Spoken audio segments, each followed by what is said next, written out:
on our spending.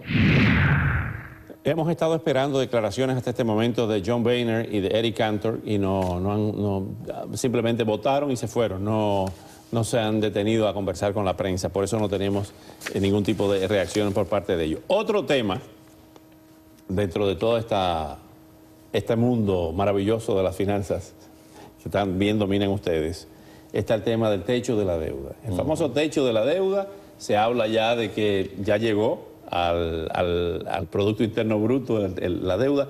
¿Qué va a pasar ahí, Ricardo? Bueno, eso se aplaza también dos meses.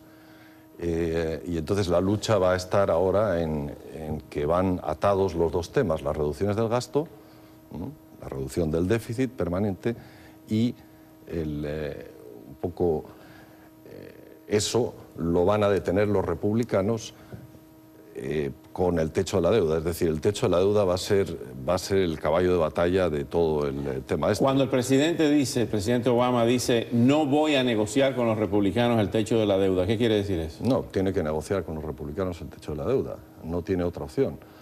Creo que son 17.5 billones de los nuestros, el techo actual.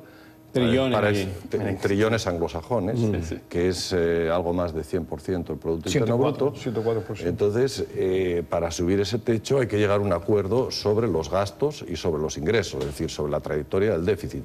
Eso fue lo que ocurrió hace año y pico, que como no pudieron llegar a un acuerdo, acordaron que si no llegaban a un acuerdo iba a haber una subida automática de impuestos y una reducción indiscriminada proporcional del gasto.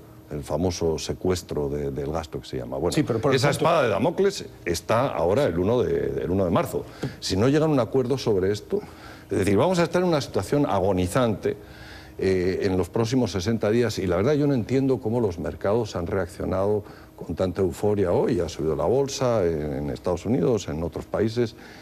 La verdad, lo que decía al principio, mucho ruido y pocas nueces, es decir, no se ha solucionado el problema de base. El problema de base era llegar a un acuerdo no sobre lo fácil, que es mantener los impuestos bajos a los niveles que se redujeron en el año 2001, lo verdaderamente difícil era llegar a un acuerdo sobre el gasto, buscar economías en los próximos 10 años de alrededor de 4 billones de los nuestros, trillones anglosajones al gasto. Lo que se consigue con este impuesto a los de más de 400.000 dólares al año es aumentar los ingresos, lo que ha dicho el colega aquí, 60.000 millones de dólares. Hace algunos años, hablando de recorte de gastos, se puso muy de moda en el mundo el tema de las privatizaciones. Se privatizaba todo. Esa transferencia de servicios que da el Estado, privatizándolo, quitándolo de la nómina del presupuesto general de gastos de la nación, ¿podría ser una solución?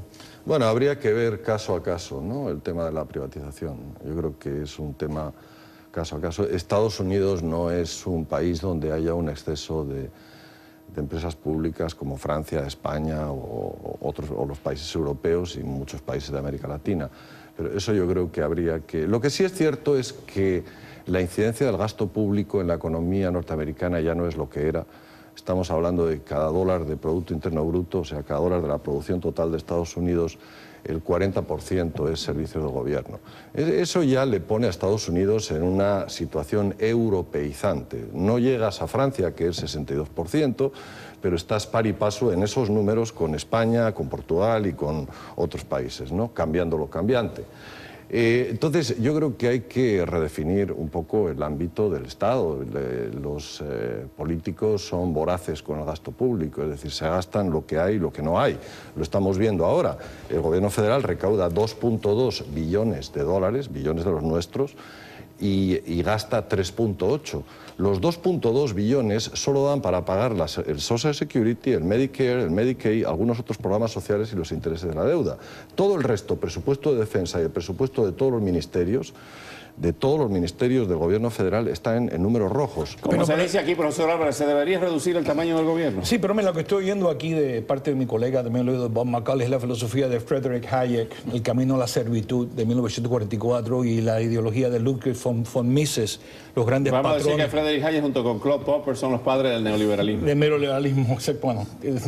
Pero, indiscutiblemente, obviamente, esa es la cosa, lo que estoy oyendo, ¿no? Canalizando, estoy oyendo a estos grandes ideólogos del conservadurismo siendo canalizados, cuando aquí lo que el presidente quiere hacer es regresar a la tasa de impuestos de los años de Clinton, que fueron los años más prósperos. Por cierto, hay que recordarle que aquí tengo las tasas de impuestos, no solamente tengo la reducción. Clinton fue el primer presidente que redujo el déficit a niveles extraordinarios, y fue donde el presidente Bush, con esa filosofía conservadora, que eleva el presupuesto a vino el 9/11 dimensiones. Vino el 9/11. No, eso fue en 2007, que aquí tengo la cifra del 2007, estaba 81% del GDP, el Producto Nacional Bruto, era el 81%, que tengo la cifra en el 2007, antes del 2008.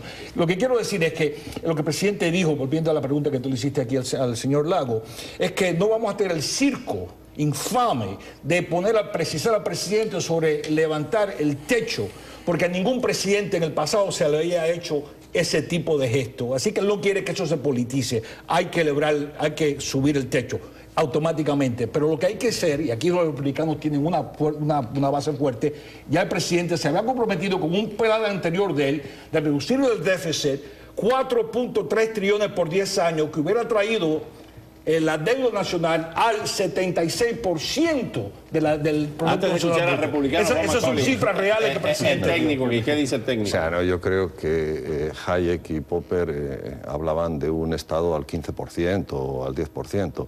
Estamos hablando del 40% del Producto Interno Bruto. Es una economía ya en vías al socialismo. O sea, estamos hablando de casi la mitad del... Entonces Eisenhower era socialista con una 90%. No, no hablo aquí de demócratas y republicanos, porque yo creo que son copartícipes. Demócratas y republicanos son igualmente responsables del tamaño del Estado que hay hoy. Ahora, si tú decides tener un Estado en el que el sector público ya ocupa casi la mitad de la producción, entonces hay que pagarlo. El problema es que no se quiere pagar ese Estado porque los políticos no quieren proponer a la gente que se suban los impuestos, porque la gente no le gusta pagar impuestos. Debe reducirse el tamaño del gobierno, nos quedan 5 segundos. Tradicionalmente era más chiquito, pero hay tamaño responsable. Bajo Eisenhower el tamaño del gobierno era como 20% federal y 5 o 7% estatal. Estamos llegando a niveles europeos de deuda, mientras Europa está ahogando, está quebrando.